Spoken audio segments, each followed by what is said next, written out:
Historias de la economía.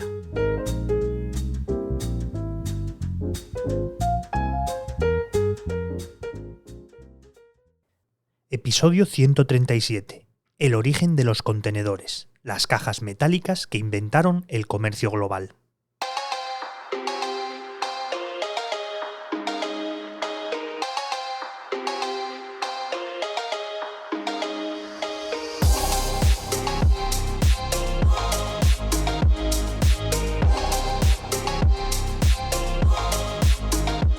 En los últimos años, varios conflictos y accidentes nos han recordado la importancia del comercio marítimo en la economía global.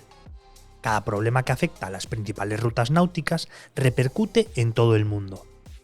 Y un elemento tan clave como discreto en este engranaje son los contenedores de carga. A lo largo de la historia, pocas piezas tan sencillas han sido tan importantes.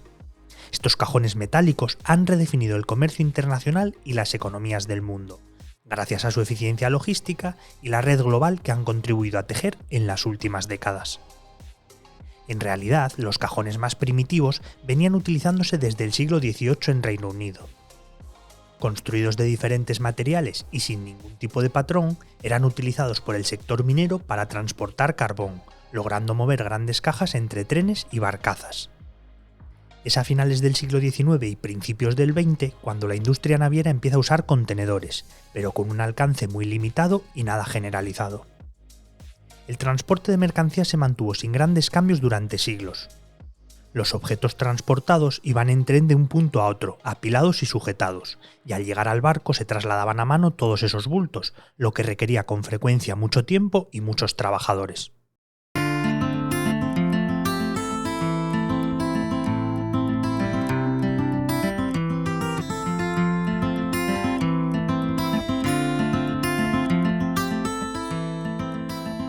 No es hasta la década de los 20 del pasado siglo cuando el interés en el uso de los contenedores se empieza a crecer.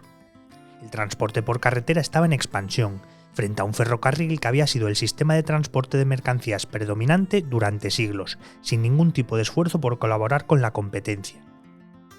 Son las empresas ferroviarias, enormes corporaciones en aquel momento, las que dan los primeros pasos para coordinarse con el transporte por carretera, un sector repleto de pequeñas empresas. Un esfuerzo que se produce tanto en Estados Unidos como en Europa.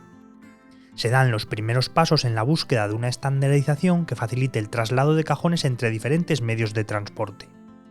Una muestra de su incipiente crecimiento es que, por ejemplo, el ejército de Estados Unidos los utiliza durante la Segunda Guerra Mundial.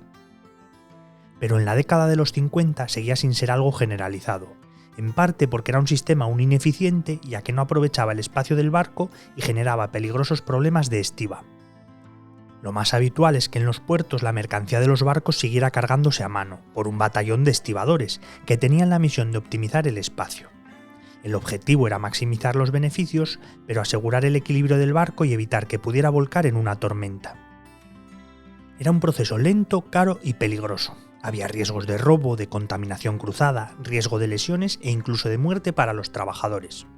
Y el proceso se podía prolongar hasta durante una semana. Los barcos podían pasar más tiempo cargando y descargando que de viaje.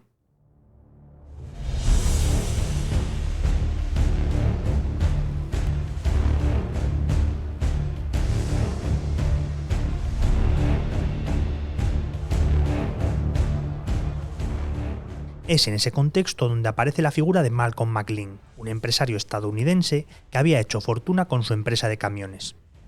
Algunas de las cosas que se han dicho de él son visionario, el mayor transformador de la historia del comercio marítimo, uno de los pocos hombres que han cambiado el mundo, uno de los grandes innovadores del siglo XX o el padre del contenedor marítimo.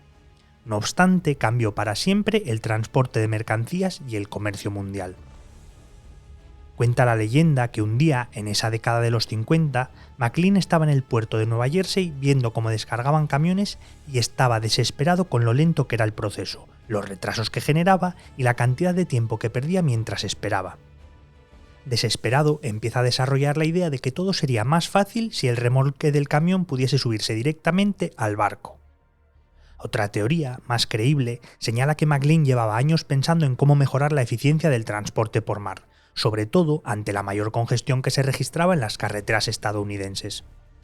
Sea como fuere, el resultado es que el empresario trata de subir el remolque al barco, que finalmente resulta poco práctico porque optimiza muy mal el espacio en la nave. Pero la idea es buena, y empieza a tratar de desarrollarla, por ejemplo, con un remolque más sencillo y que se pueda separar del chasis del camión, para facilitar su almacenamiento en el barco. Pero tampoco resulta.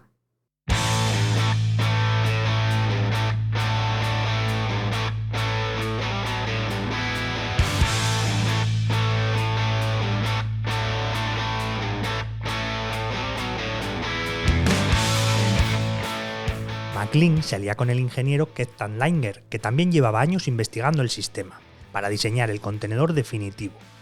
Juntos idean el primer contenedor intermodal del mundo, eliminando todo el espacio desperdiciado.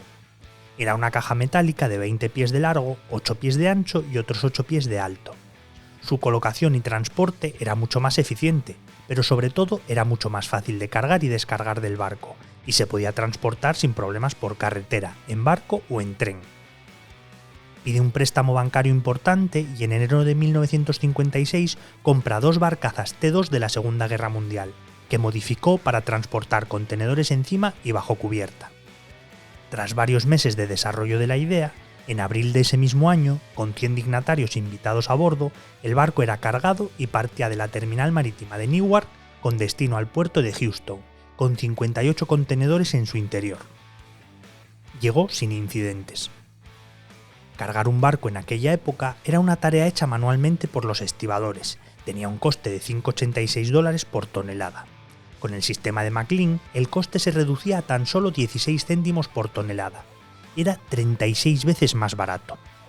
Freddy Fields, de la Asociación Internacional de Estibadores, preguntado sobre su opinión por el nuevo sistema, aseguró que le gustaría hundir a ese hijo de puta.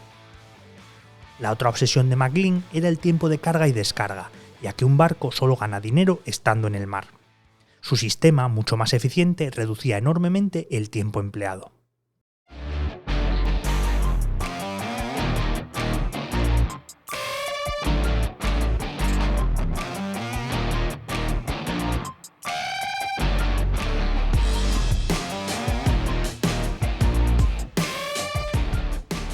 Un año más tarde, el primer barco de contenedores ya estaba prestando un servicio regular entre Nueva York, Florida y Texas. Poco después añadiría una ruta a San Juan de Puerto Rico, y en 1960 renombraría la empresa como Sealand Service. Tan solo un año más tarde alcanzó beneficios y siguió añadiendo nuevas rutas, incluyendo varias con Europa y Asia, y comprando más barcos y más grandes. Para finales de la década tenía 27.000 contenedores, 36 barcos y acceso a 30 puertos. Pero aún así, el desarrollo del mercado aún era lento. Muchos destinos aún no disponían de las grúas necesarias para cargar y descargar contenedores de los barcos. En una industria tan tradicional, los cambios eran lentos.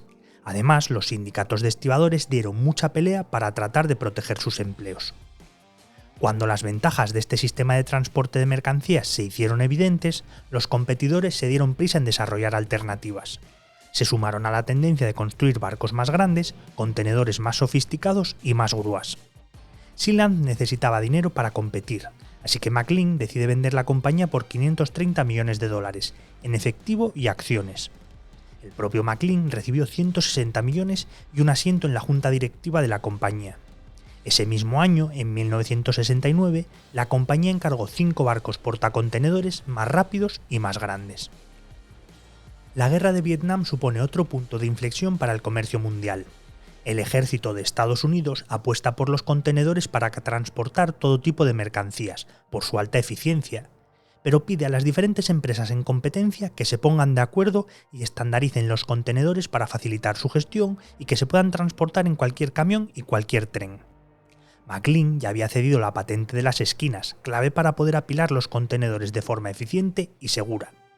Con el ISO establecen las normas y medidas que deben cumplir los contenedores.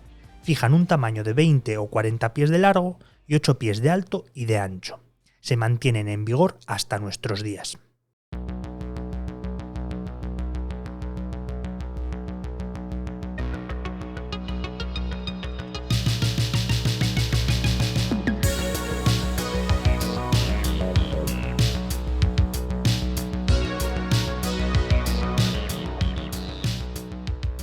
Con el paso de los años, la evolución de este sistema logístico es evidente.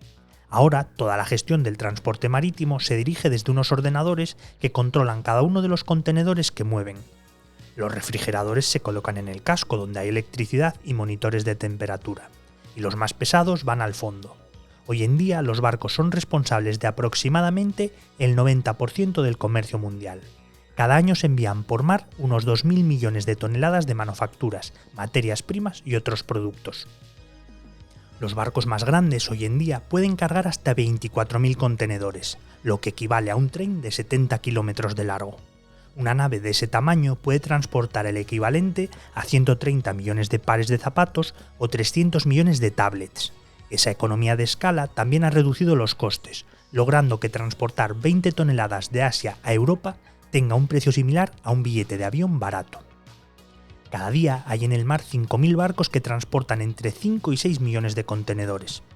A pesar de las dificultades que hemos vivido en los últimos años, con conflictos en el Mar Rojo, el colapso del canal de Suez por el accidente del barco Evergreen o atascos en el canal de Panamá como consecuencia de la sequía, por ejemplo, el sector no se detiene.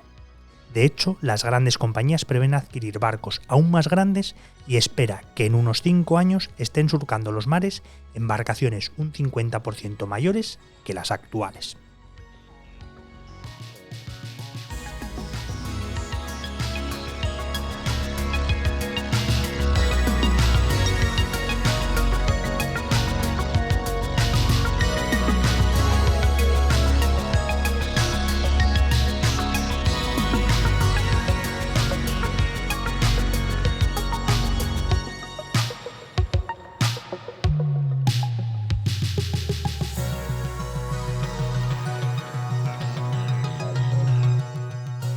La edición sonora y la selección musical de este capítulo es de Remo Vicario, que además está detrás de la idea. El reportaje está inspirado en uno de Alejandro Serrano. El texto y la locución son míos y soy Javier Calvo.